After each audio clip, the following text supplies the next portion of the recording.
Tenho a certeza de que, tal como eu, a grande maioria das pessoas pensa em algum ponto na vida vir a tornar realidade o sonho de uma moradia 100% sua, completamente feita à medida, com tudo aquilo que precisamos, queremos e desejamos. Seja qual for a visão, construir a nossa casa pode ser uma experiência emocionante e gratificante, mas também algo avassaladora, especialmente se, não percebendo a fundo do assunto, não soubermos como estruturar financeiramente o negócio e em quem confiar para nos ajudar a concretizá-lo. Por esta mesma razão, criei este guia passo a passo sobre como construir e financiar a casa de sonho.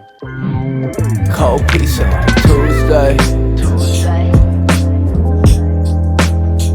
I got food up in the fridge. Tudo começa com a idealização de algo nosso, feito por medida. Isto requer, claro, expectativas alinhadas com a nossa realidade económica e com a realidade do mercado. O ponto de partida é este processo de introspeção que nos leva a conciliar o que queremos com o que podemos pagar. Era incrível todos podermos comprar algo em primeira linha, na Quinta da Marinha, e dar um limite de orçamento infinito a um arquiteto para nos desenhar literalmente o melhor que existe, como o que o Cristiano Ronaldo está a fazer, mas infelizmente não é essa a realidade. Dito isto, o que faz sentido, mesmo antes de procurarmos por um terreno, é perceber mais ou menos quanto temos, quanto é que podemos ir buscar ao banco, algo sobre o qual vamos falar a fundo mais à frente, e faça isto deduzir realisticamente o tipo de projeto, em linhas gerais, que podemos estar à espera. O objetivo é começar com os pés na terra para não haver decepções a meio, nem alterações gigantescas causadoras de custos desnecessários mais à frente. É nesta primeira fase que delineamos se nos faz sentido algo mais moderno ou mais rústico, térreo ou com vários andares, com grande relevado ou com um pequeno deck e jacuzzi, 200 ou 2000 metros de implantação, no fundo, aquelas que são, digamos, as variáveis estruturais. Claro, tudo isto se estivermos mesmo a começar do zero, sem projeto nenhum a orientar a nossa decisão, não sendo este muitas vezes o caso. Diria por experiência que a maior parte das pessoas que resolve comprar uma moradia e construir já compram um terreno com um projeto aprovado. Mas então, falo destas congestionantes todas e da importância de as definirmos porque é crucial para encontrarmos o terreno certo, precisamente o segundo passo. Dentro deste tema há mesmo muita informação e muitas variáveis, de modo que vou tentar simplificar o máximo possível. Dependendo da localização escolhida, do tipo de terreno e da forma como está organizado com os outros da sua envolvente, temos de seguir algumas regras. Regras que podem ser definidas por um plano diretor municipal, por exemplo, ou por um plano de pormenor, no caso de se tratar de algo já pertencente ao loteamento. Posso no futuro fazer um vídeo mais em detalhe, mas se calhar o melhor seria confirmarem o vosso caso individual com o arquiteto, algo a aprofundar daqui a pouco. Num cômputo geral, o que importa reter é que não podemos construir o que nos apetece onde nos apetece, e por isso mesmo devemos pegar naquelas primeiras ideias e ir à procura de, geograficamente, onde melhor as podemos enquadrar. O terceiro passo, na minha ótica, o mais importante, descobrir efetivamente como vamos pagar, tanto pela aquisição como pela empreitada. O mais simples e direto seria, claro, ter o capital para pagar a pronto. Não sendo essa uma realidade comum, devemos então explorar as nossas opções de financiamento através da banca, que até faz todo o sentido de um ponto de vista de investimento. Aconselho, como sempre, que este caminho de autodescoberta financeira e de análise de viabilidade seja feito de mãos dadas com o Dr. Finanças, que é não só o patrocinador deste vídeo, como também o intermediário de crédito com quem trabalho sempre nos meus investimentos. Faço porque é um serviço gratuito para o cliente, são os bancos que lhes pagam uma comissão que nós não conseguiríamos ir buscar de qualquer forma, porque me tira imenso trabalho de cima na busca pelas melhores condições junto das várias entidades bancárias e porque é tudo feito online, mas com um toque humano que, pelo menos a mim, me faz sentir ouvido e percebido. Se estão agora nesta fase, cliquem no primeiro link da descrição para falarem diretamente com eles. Apesar de, na sua gênese, o crédito para construção se tratar igualmente de um crédito de habitação, sobre o qual já falei em muito detalhe em vídeos passados, há múltiplas características que os fazem diferir.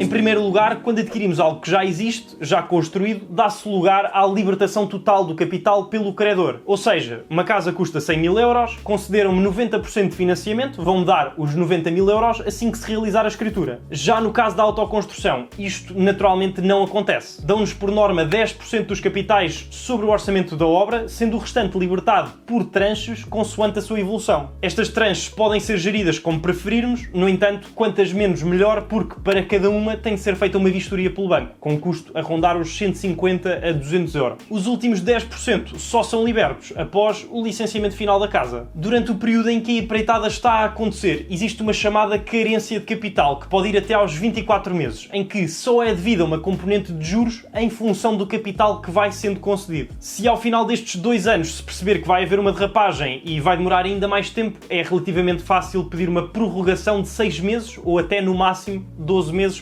fazendo 36 meses só de pagamento de juros. É algo que se dá em contraste com o financiamento normal, na medida em que a prestação a pagar todos os meses é geralmente composta pela amortização de capital, ou seja, uma parte do empréstimo que estamos a pagar de volta e outra sim de juros, logo de custo do empréstimo. Obviamente que estes 3 anos só a pagar o custo do financiamento não são obrigatórios. Tendo a casa pronta, o mais racional é começar a pagá-la. Na instância de, para além de um descuido com o tempo, também este ocorra com o dinheiro, podemos solicitar um reforço, tratando-se de nada mais nada menos do que um crédito extra para obras. Só que, por ser para a conclusão do previamente definido, as taxas podem ser as mesmas. Um erro com muita frequência é ir pedir créditos pessoais ou multifinalidades para terminar com custos muito superiores sem necessidade nenhuma. A segunda diferença é o montante que verdadeiramente conseguimos pedir em função do que queremos fazer. O normal numa casa qualquer é poder chegar aos 90% do seu valor total se tratar de uma habitação própria permanente ou aos 80% se estivermos a falar de uma habitação secundária. Mas quando nos referimos à compra de um terreno e subsequente construção, até quanto podemos chegar em cada uma destas operações? Para o terreno, o máximo é na mesma os 90%, não podendo o chamado loan to value exceder os 50%. Isto na prática quer dizer que se eu quero ir para algo de 100 mil euros, a viabilidade de eu ir buscar os 90% ao banco recai sobre a avaliação do bem, tendo esta de ser igual ou superior a 180 mil euros. Se isto é o normal ou até mesmo o frequente? Não. Apontaria sempre para 40% ou 50% de capitais próprios. Já a autoconstrução rege-se igualmente pela bitola dos 80% e 90% nas mesmas condicionantes que o crédito de habitação, chamemos-lhe normal. Não é estritamente necessário que um seja feito em conjunto com o outro, podem suceder em timings diferentes. Quero isto dizer que é completamente ok hoje comprar, daqui a um ano construir. A terceira diferença é a documentação, sendo necessário, para além do costume, um projeto aprovado e a informação de comunicação prévia ou a licença de construção. A quarta diferença é o tipo de taxa que podemos contratar, na medida em que para a autoconstrução, tanto quanto sei, não existe a possibilidade de uma taxa fixa. O Banco CTT e o Abanca, se não me engano, fazem taxa mista, são os únicos, o resto é tudo variável. Posto isto, nem tudo tem de ser divergente. As taxas de juros variáveis a esperar são idênticas, os prazos e limites a mesma coisa, os timings, assim que temos toda a documentação reunida, andam de igual modo à volta dos 45 a 50 dias,